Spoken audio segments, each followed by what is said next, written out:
Goeiemôre gemeente. Wat 'n wonderlike voorreg om vanoggend weer hier te kan wees. Dan geliefdes, het ons ook vandag die groot voorreg om aan ons ewige hemelse Vader te dink. Die Vader wat volmaak is, die Vader wat vol liefde is, die Vader wat ons nooit sal verlaat nie. Geliefdes, daarom ook vandag op Vadersdag gaan ons liedere ook oor ons hemelse Vader gaan. Kom ons sing daarom staande ons toetrede lied, Vader in die hemel.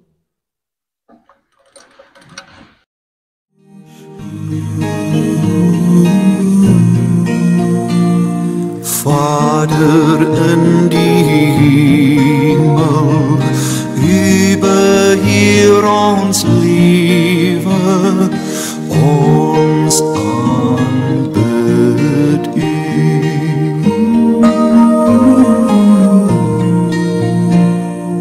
Jesus Christus Redder, U beheer ons lewe, ons aanbid U.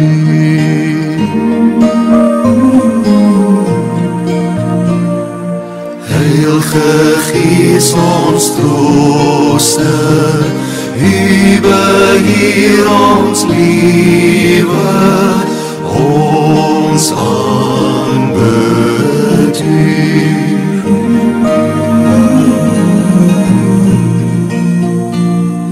Vader in die hemel, U beheer ons lewe, ons aanbid U.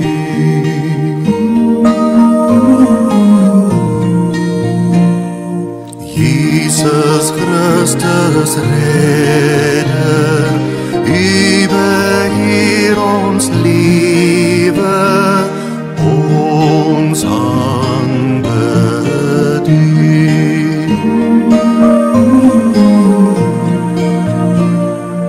Heilige Gees ons trooster, U beheer ons lewe, ons aanbid U.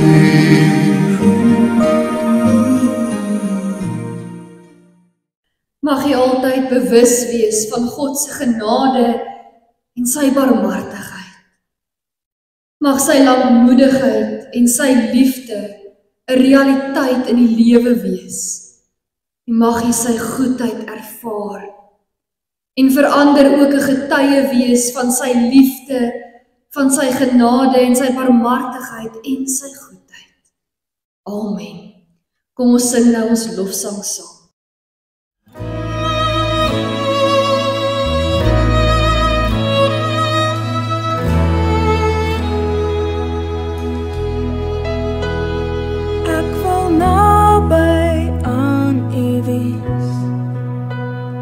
Soos 'n seun op sy vader se skoot, ek wil naby aan U wees. Dit is die plek waar ek hoor, en U tel my op, neem my in U arm.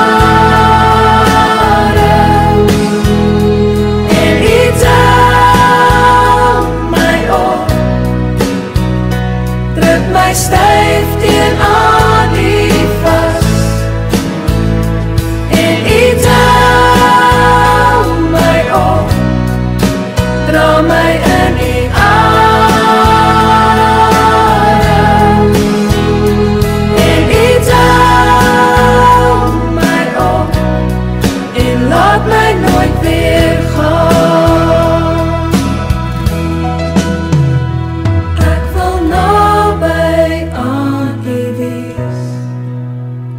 Soos 'n seun op sy vader se skoot, ek wil naby aan U wees. Dit is die plek waar ek hoor, en U tel my op,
soos 'n kind op die Vader se skoot. Ek mag naby aan U bly. Dit is die plek waar ek hoor. En U tel my op, neem my in U arm. En U tel my op, druk my styf teen aan U vas. En U tel my op, dra my in U arm. En U tel my op, en laat my nooit weer gaan. En U tel my op, en laat my nooit weer gaan.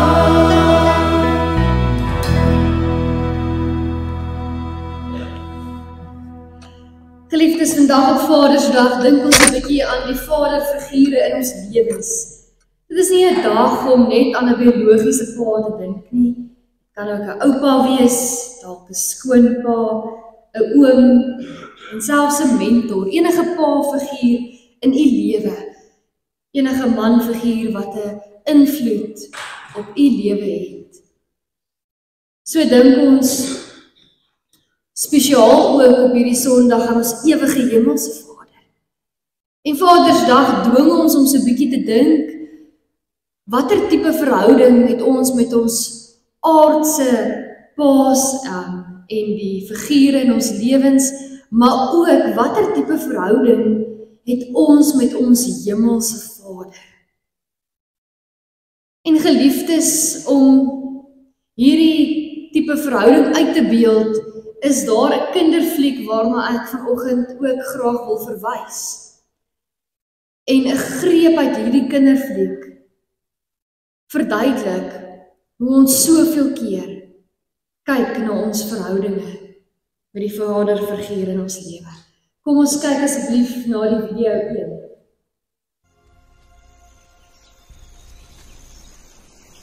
Zazu, Yes, sire? take Nala home. I've got to teach my son a lesson.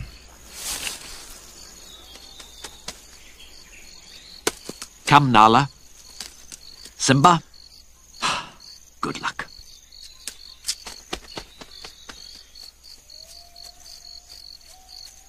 Simba!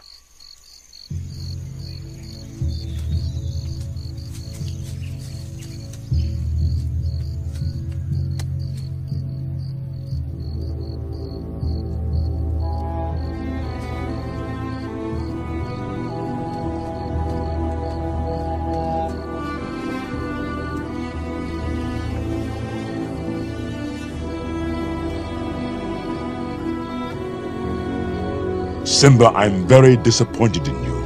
I know. You could have been killed. You deliberately disobeyed me. And what's worse, you put Nala in danger. I was just trying to be brave like you. I'm only brave when I have to be. Simba, being brave doesn't mean you go looking for trouble. But you're not scared of anything. 'n greep uit 'n bekende kinderfliek. So, wanneer ons kyk na hierdie greep, dan word dit so duidelik, is dit nie ook soms hoe ons groot geword het met 'n vaderfiguur in ons lewe. As ons kyk na die gebrokenheid in hierdie wêreld en hoe soveel mense hulle vaderfigure ervaar het, dan kom ons agter dat ons aardse verhoudinge met ons vaders eintlik baie ingewikkeld is. 'n Pa wat ernstig was. Dalk 'n pa wat emosioneel onbetrokke was.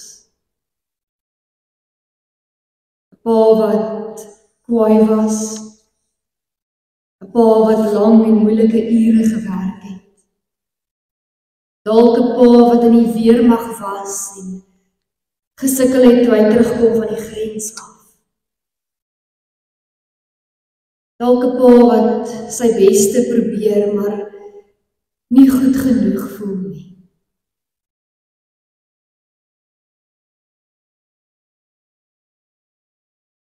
En dan verder en dieper, laat hierdie video ons nie ook dink aan ons eie verhouding met God nie. Ons hemelse Vader. Voel ons nie ook somtyds, soos hierdie klein welpie, so klein teenoor God se almagtigheid nie?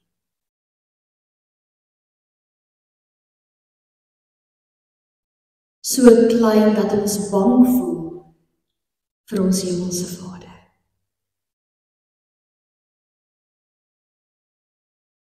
Dat ons dink ons hemelse Vader is net daar om ons sonde te bestraf.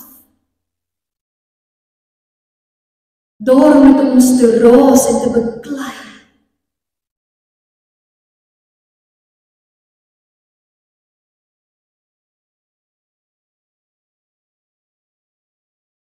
En dan later in hierdie fliek is daar nog 'n uitbeelding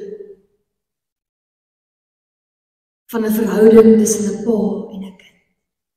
Kom ons kyk nou na video 2. I'm only brave when I have to be.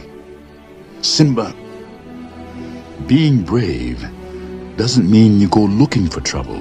But you're not scared of anything.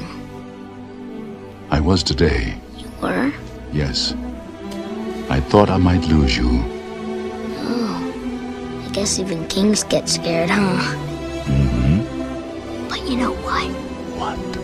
I think those hyenas were even scareder. 'Cause nobody messes with your dad. Come here, you. Oh no, no! Come here.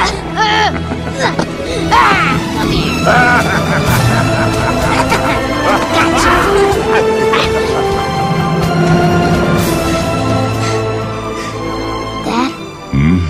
We're pals, right? Right. And we'll always be together, right? So wanneer ons kyk na hierdie tweede video, dan beeld dit 'n bietjie van 'n ander verhouding tussen 'n pa en 'n kind uit. Iets wat in ons huidige omstandighede en konteks in hierdie wêreld bietjie meer bekend is, dat ouers en kinders ook 'n tipe van 'n vriendskapsverhouding het. Dat hulle kan saam speel saam met hulle ouers. Dat hulle met hulle pa's en met hulle oupas kan stoei. Alhoewel die respek vir die vaderfiguur nog steeds daar is daar in hierdie stoei 'n omgee verhouding. 'n Saamspeel wat dui op 'n kameraadskap. Het jy al ooit met 'n aardse figuur van 'n pa gestoei, in 'n kameraadskap met mekaar gespeel,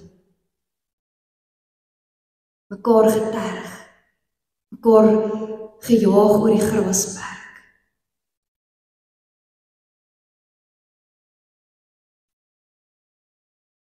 En dan 'n vraag wat met groot versigtigheid en respek gevra word: het jy al ooit met God gestoei?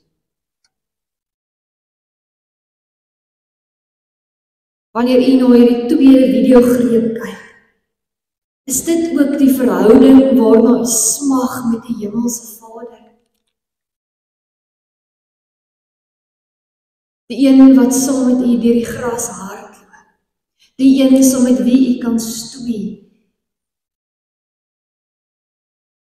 en die hart mee kan deel.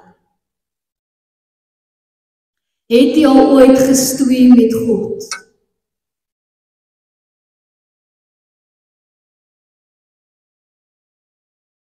Dis dalk vir van ons moeiliker om in te dink as ander.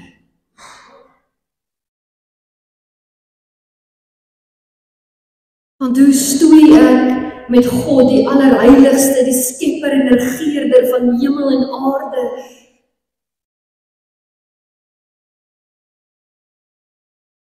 Maar tog wys die Bybel vir ons hoe ons ook in 'n besonderse verhouding met God, ons hemelse Vader, kan wandel, met hom kan stoei, ons hart met hom kan deel.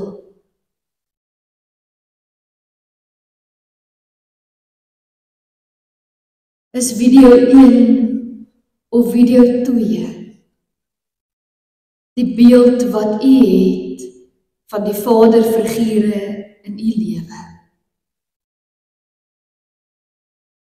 Was video 1 of was video 2 die beeld wat u het van die hemelse Vader?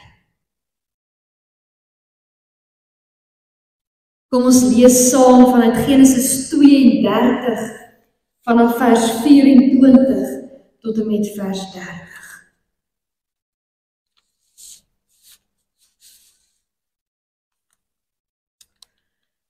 Jakob het alleen agtergebly en 'n man het tot dagbreek met hom gestoei. Toe die man agterkom dat hy nie vir Jakob kan wen nie, het die man terwyl hy met hom stoei vir Jakob teen die heup geslaan, sodat dit uit die pootjie gespring het.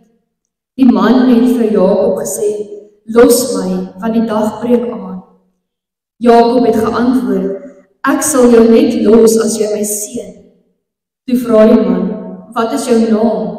En hy antwoord Jakob.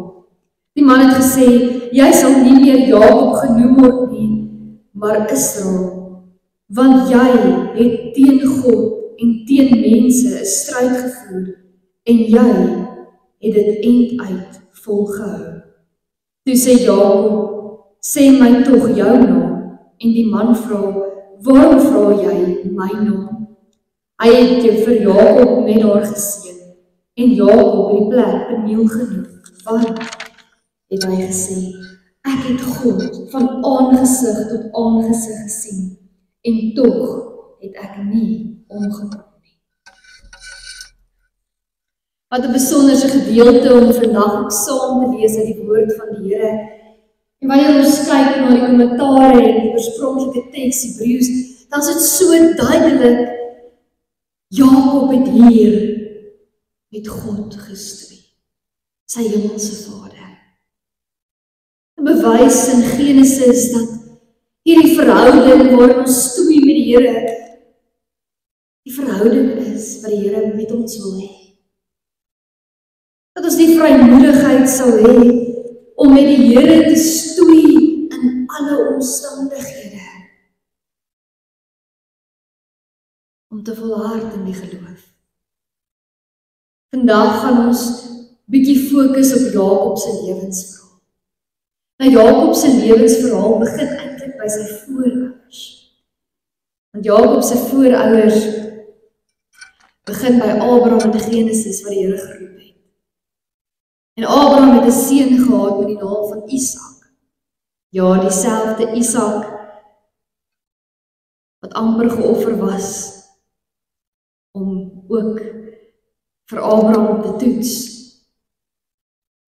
Maar toe Isak 40 jaar oud was, toe trou hy met Rebekka. En hulle het vir 20 jaar lank gebid vir 'n kind. En toe het die Here in sy genade dit so beskik dat Rebekka toe swanger word met 'n tweeling, Jakob en Esau. Maar in die moederskoot het Jakob en Esau al teen mekaar gestaan. Hierdie twee was reeds al in die moederskoot besig om eintlik te beklei.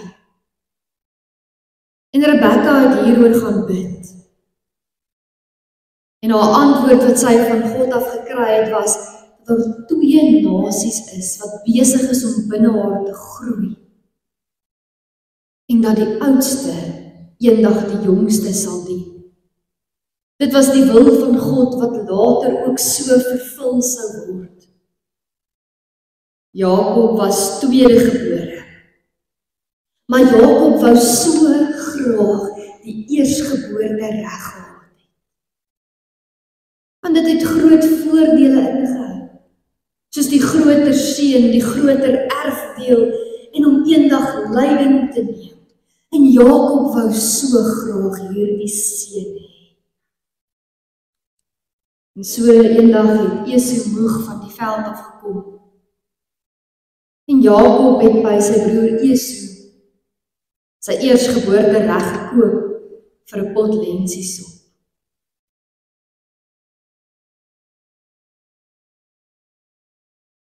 Toe raak Isak oud. En hy sê vir sy vrou om die oudste te roep sodat hy hom kan seën.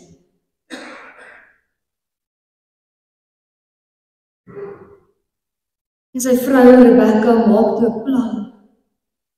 En help vir Jakob om homself te vermom as 'n broer, dat hy soos hy aantrek en soos hy ryk. En toe gaan sit hy by Isak en hy ontvang hierdie eersgeboorte seun. En so steel hy eintlik sy broer se eersgeboorte seun. En 'n mens kan Esau se reaksie eintlik verstaan, want toe Esau by die huis kom, was hy so kwaad. Hy het sy broer so gehaat. Hy sy broer wou doodmaak.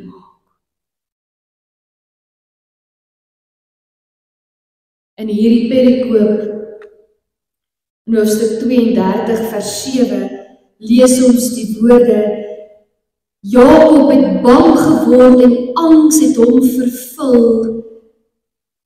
Hoekom?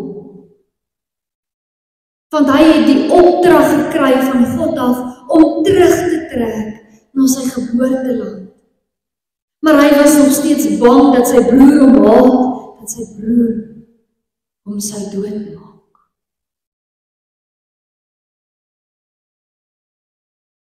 Maar hy wil gehoorsaam wees aan God se opdrag. En daarom begin hy om te trek. En hy dink toe, dalk moet hy liewer sy besittings alles vooruitstuur na sy broer toe. As hy al sy besittings gee as 'n geskenk aan sy broer, sal sy broer hom dalk goedgesind wees en hom dalk laat lewe. En so het hy sy planne beraam en die slawe in plek gekry, alles gereed om al sy besittings vir sy broer te stuur vooruit.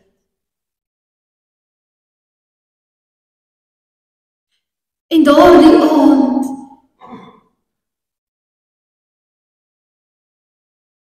stoei Jakob met God. Hy stoei met God, hy worstel met die Here en alles verander, sy hele lewe verander. Want sy vrees het daar verander in die vertroue dat die Here waarlik by hom sal wees. Dat die Here hom sal help en hom sal bystaan. En na daardie gestoei met die Here, sien hy kans om sy broer Esau weer te ontmoet.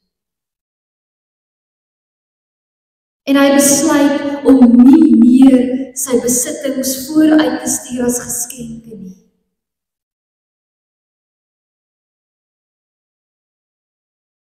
Na hierdie worsteling, na hierdie gestoei met die Here, het hy die moed en die krag en die vertroue om sy broer te gaan ontmoet.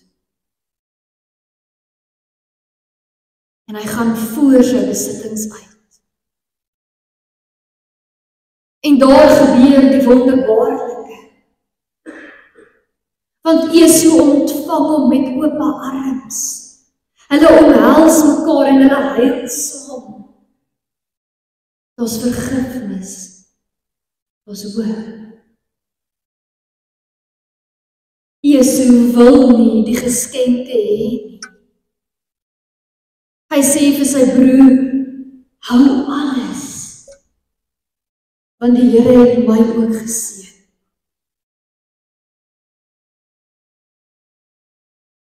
So geliefdes, het hierdie worsteling, hierdie stoei wat Jakob met God gehad het, sy hele lewe verander. Dit het nie net sy verhouding met God, sy hemelse Vader verdiep nie, maar dit het ook 'n groot impak gemaak op die verhoudinge in sy lewe.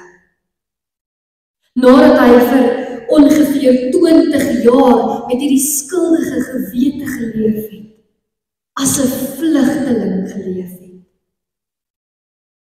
het daardie stoei met God, sy hemelse Vader, sy hele lewe verander.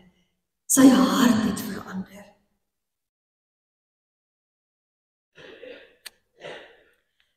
En dit is ook so in ons lewens. Wanneer ons met ons hemelse Vader stoei oor die dinge van die lewe en saam met hom worstel, ons hart vir hom oopmaak, dan gebeur dit ook so in ons lewens, dat ons verhouding nie net met ons hemelse Vader verdiep nie, maar dat ons verhoudinge met almal anders ook verander word. Dat daar weer vergifnis is, dat daar weer hoop is.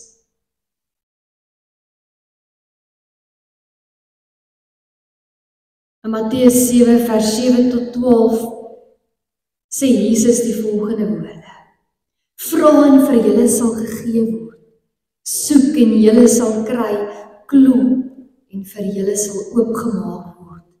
Want elkeen wat vra ontvang, en elkeen wat soek kry, en vir elkeen wat klop sal oopgemaak word. Watter mens onder julle sal vir sy seun 'n klip gee as hy 'n brood vra, of 'n slang as hy 'n vis vra? As julle wat sleg is, weet om vir julle kinders goeie dinge te gee, hoeveel te meer sal julle Vader wat in die hemel is, goeie gawes gee aan die wat dit van hom vra. Alles wat julle wil hê dat die mense aan julle moet doen, moet julle ook aan hulle doen. Dit is tog waarop dit neerkom in die wet en die profete. Jesus kan dit nie meer duidelik maak nie. Ons is swak en ons is gebroke en ons as ouer figure en mentors probeer net ons beste. Ons gee wat ons kan gee, ons doen wat ons kan doen, maar soveel keer val ons. Soveel keer voel ons misluk en ons voel nie goed genoeg nie.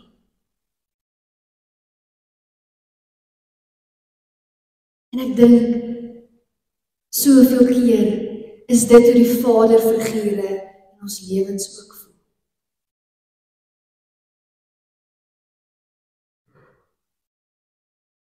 En nou kom Jesus en hy sê, maar as julle wat julle beste probeer en val, weet om vir die waarvoor julle lief is die beste te wil gee. Alles wil gee tot die beste van julle vermoë. Hoeveel te meer sal ons hemelse Vader nie vir ons alles gee wat ons bidend in afhanklikheid vra, volgens sy wil. Ons hemelse Vader is die volmaakte Vader. Hy het mooier en beter planne vir ons as wat enige aardse mentor, vaderfiguur of ouer het. Ons hemelse Vader soek vir ons as sy kinders net die beste.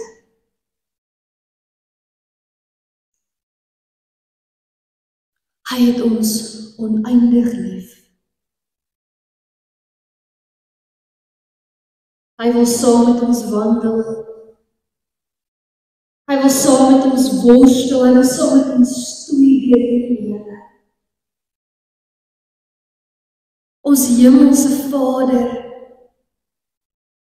is so lief vir ons, hy wil nie hê ons moet alleen stoei nie.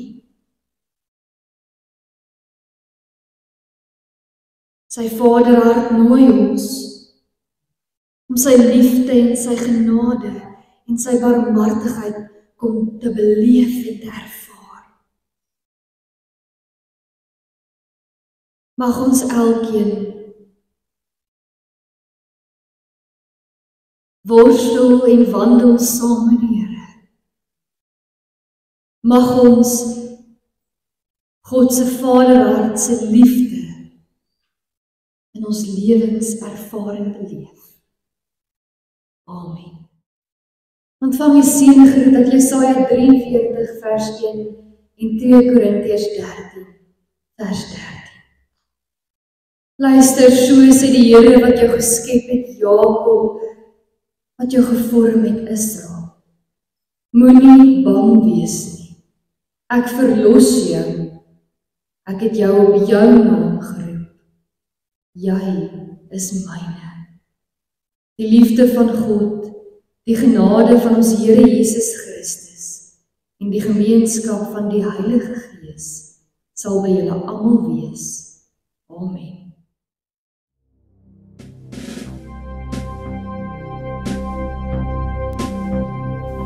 Ons kom om U te loof. Ons kom om U te eer. Ons kom om U te dank. Ons bid soos U ons leer. Ons Vader in die hemel hoog, geheilig sy U naam. Geef dat U koninkryk hier kom en laat U wil geskied. Halleluja, halleluja, halleluja. Aan U behoort die koningskap, al die eer en heerlijkheid. Gee ons vandag ons dag se brood, vergeef ons al ons skuld, soos ons skuldenaars vergeef, ter ere van U naam. Halleluja, halleluja, halleluja. Aan U behoort die koningskap, al die eer en heerlijkheid. Lei ons nie in versoeking nie, verlos ons van die kwaad. Aan U behoort die koningskap, al die eer en heerlijkheid.